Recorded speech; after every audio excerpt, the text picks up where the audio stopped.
So this is the third in our series, our Lenten series, on getting deeper into prayer to enhance our relationship with God. And Andrew, what are we talking about today?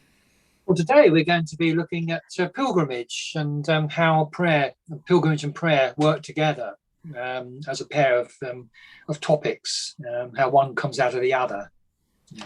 I'm already on pilgrimage, as you can see, having travelled to a desert place with a strange tree coming out of my head. Yeah. But we think about pilgrimage, and perhaps quite a lot of us would go to what we know about pilgrimage, and possibly some of us, if you're like anything like me, would think about the Canterbury Tales, Geoffrey Chaucer's Canterbury Tales of what, the 14th century or something, and that wasn't the holiest, perhaps, of pilgrimages going on there. So perhaps you could just explain about pilgrimage and also how prayer does indeed fit in with pilgrimage. Yeah. Well, pilgrimage goes right back to, one could say, I suppose, to Abraham, the time of Abraham. We think of Abraham, how he left his home city of Ur in modern day Iraq and set out on a journey to really try and, or led by God, and trying to find well, really just following where God was leading him to. And of course, as you know, he traveled down through what was then called Canaan, which is now modern day Israel, and down on into Egypt. And the whole idea is that he's on a search, searching for God. God is on the move. And this comes up again in other parts of the Bible. Certainly in Moses, for example, and leading the Israelites out of the Hebrews, as they were then, leading them out of Egypt. Can you just say what you mean more about God on the move? Because Yeah, we have a notion of God, of God that's all around us and always with us. So what exactly do you mean by God is on the move? yes, God is always moving around. He's not stable in one place, and therefore exclusive of all other places. So he travels with us where we go in life. Mm. And sort of linking into what you were saying a moment ago, Helen, about the Canterbury Tales. Um, that was very much a development at the time in the Middle Ages, when people would go in great droves to visit holy places. Of course, Canterbury being the Canterbury Cathedral, and also, of course, Canterbury Cathedral is the place where Thomas à Becket was murdered, and there was quite a draw for people to go and do just that, go and pray at a holy place. But it's not just about going and finding God there. It's actually allowing God to travel with them as they progress on their journey, on their way. And that's very much the sort of broad background that Canterbury Tales comes from, even though perhaps in the Middle Ages, like so many things, they got a bit out of hand perhaps, and needed reforming, which of course pilgrimages were reformed by the time you get to Henry VIII, and really for a while within the Protestant side, Church of England side, etc., pilgrimage disappeared altogether for a while. But pilgrimage has come back. But yeah, just going back to God on the move.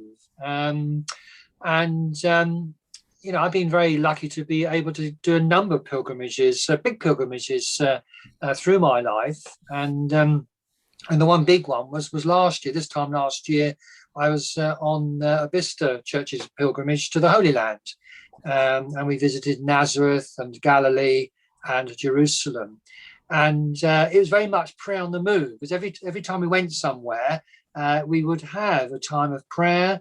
A couple of places we had the Eucharist. I mean, the most beautiful memory I have is having we had the Eucharist on the shores of Lake Galilee. And if I can get my computer screen to work properly, when we come to look at this again on Tuesday, I might indeed pull that up as a background, because it was a beautiful occasion.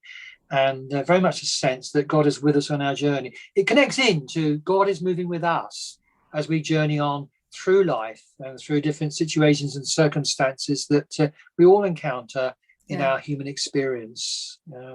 Yeah, so Mm. God on the move. Yeah, I'm going to throw a curveball in here because I've never been on an actual pilgrimage in the way that you're describing, but I have done many labyrinths, yeah, and that's kind of the same thing in miniature, isn't it?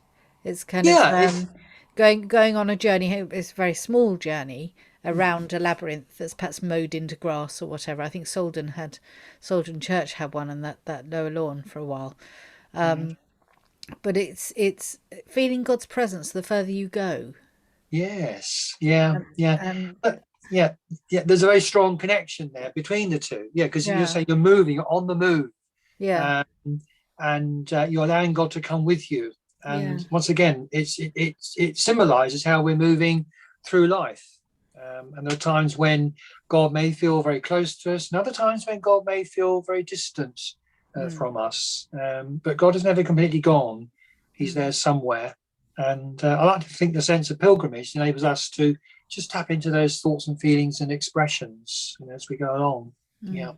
Do you think it's quite a discipline to do it? Um, it should be. The trouble with pilgrimages is they can become a bit like, holidays with a group of friends, Yeah. with a sort of spiritual input thrown into it, which I suppose in a way they are, but I like to think it's more than that. Um, for example, when we started our pilgrimage last year from Bicester, we had a very small service at St Edward's as we set out, as we got onto the coach to go to the airport, etc. And then when we arrived at our destination, which I think the first destination was Tel Aviv, we had a very short liturgy prayer there. And every day we had a prayer service at the end of the day, and there was an opportunity to have a prayer in the morning as well. And some sites which we visited, we had prayers as well. Mm, Um, mm. yes, it is a discipline. And there's another area that I'd like just to share with you here. Some of us here may have heard that what we're doing in the deanery here called the Pilgrim Paths. And I've been on a working group with that for now, it's some 2 years now. Unfortunately, it's got interrupted with the pandemic, but then what hasn't been interrupted by the pandemic this past year. But the idea is to open up routes, mostly to churches across the fields and across our countryside here in North Oxfordshire and within the deanery.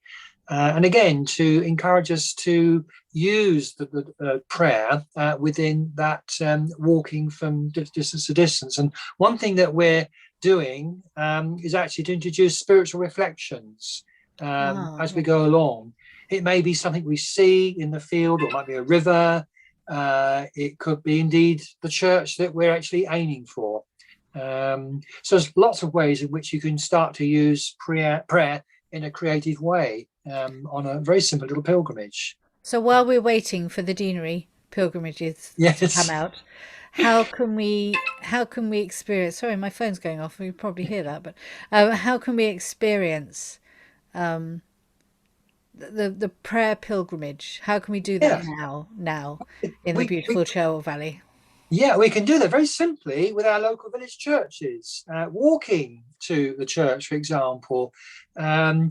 When we go for a walk with someone, we often talk with them, don't we, and share with them how things are, what's going on in life. And we can use that in a very spiritual way to have a conversation with God as we're going to the church, walking along the way, and sharing about how things have been with us. I would suggest we do that in the space and quiet of our minds rather than speaking out aloud. We're a bit peculiar. Oh, here Um, comes that nutter vicar again. Yeah, talking to exactly. themselves. Yeah, Yes, yeah. But yeah, very similar ways of doing that. Just having a walking prayer as you're walking from home, yeah, and through the streets as well, or the lanes. And you can pick up about praying for neighbours as you walk along. Having God come alongside you as you go on your journey from home to church. So yeah, I mean, it's very easy to do. Um, yeah. so yeah. Yeah. It doesn't have to be a formal thing, does it, at all? Certainly not. No, No. no. In fact, the more informal it is, probably the better it is, because it again connects into God is with us on our journey in life, and we don't have to have formal points as we move along in life, do we? As we move along in life, things come along suddenly, unexpectedly, Mm. and I think a pilgrimage can underline that God is with us with the unexpected Yeah. moments that come along in life. Mm. Also, I think for some people doing some pilgrimages, standard pilgrimages, um, there has to be an element of a hardship in there somehow. There has to be a little element of suffering, doing something that perhaps you wouldn't choose to do. I'm thinking particularly of some people who walk I can never remember the full name, but the Camino. Camino, yeah, Yeah. yeah. What's the Yeah. full name? Um, Camino de the, Santiago, isn't it? yes, Something like yes, yes. yes, yeah. And it's not easy to No, do the Camino. There is an element of hardship and lots of blisters, so there's pain and all sorts of things, and yet it's something that people really strive to do, to get closer to God. And yeah, so there can be an element of that in there, can't there? I it suppose it's can. that self-sacrifice or something, isn't there, in achieving that? I don't Yes, know. yeah. I'd just be a bit cautious about that because I wouldn't want us to think that we've got to, suffer ourselves to do a pilgrimage. Mm. Um, Again, it's the route that we take, and it will go across some rough terrain, and particularly the Santiago Camilo route that does go through very pretty country, I believe, but at the same Yeah, time, it's very hot, very humid, and the ground is hilly and valleys and what have you. But then again, it mirrors life. We go through hard points in yeah, life, hardship points in life, don't we? We go through valleys, we go up through high mountains, we go through pleasant times, and then we go on into difficult times. mm, So again, I'd like to think the pilgrimage really mirrors the different aspects we have in life. yeah, yeah. And pilgrimage can be very comfortable experiences too. I did a pilgrimage many years ago now to Iona, on the west Ah, coast of Scotland, and oh gosh, that was so beautiful and so lovely. I went with a group of Mothers Union representatives from the Guildford Diocese when I was working there, and that was a sort of a four-stage journey. We drove to Heathrow Airport, we flew from Heathrow to Glasgow, we took the train from Glasgow up to Oban, then a vehicle ferry across to Mull, yeah, and then a bus ride yeah, across Mull, and then a little foot ferry across to Iona, and then finally our feet took us to the hostel where we stayed for a yeah. week. There's no Uh, easy way to get to Iona, is there, no, at there all? You can't isn't. just hop No. over for the day. No, no. Yeah, and I've Yeah, done it since going out for the day, but yeah. you need to stay there really for at least a couple of days there to experience the beauty of the place. Yeah, And I suppose a pilgrimage is much more than just a walk, isn't it? Because you're dedicating that journey, absolutely. if you like, to God. Yeah, Yes, yeah, absolutely. Yes, yes. yeah. And on that occasion, we did the pilgrimage over Ascension time. I remember we actually celebrated Ascension on the beach. Oh, lovely. It Yeah, was so beautiful. yeah, The weather was glorious. It was a lovely Scottish spring May, yeah. and it was just Perhaps the with light. that vision in our minds, we ought to stop it there. Yes, And on Tuesday, presumably, by the sound of it, you'll be taking us on pilgrimage through the wonder of I the really hope stream. so. Yeah, so Yeah, do I. It'd yeah. be lovely. And we'll see everyone then, hopefully. Good. So Yes. do join us on Tuesday, 2:15, Yeah, via the Zoom link that Barbara will send out. God yeah. bless you. Hmm. Thank you.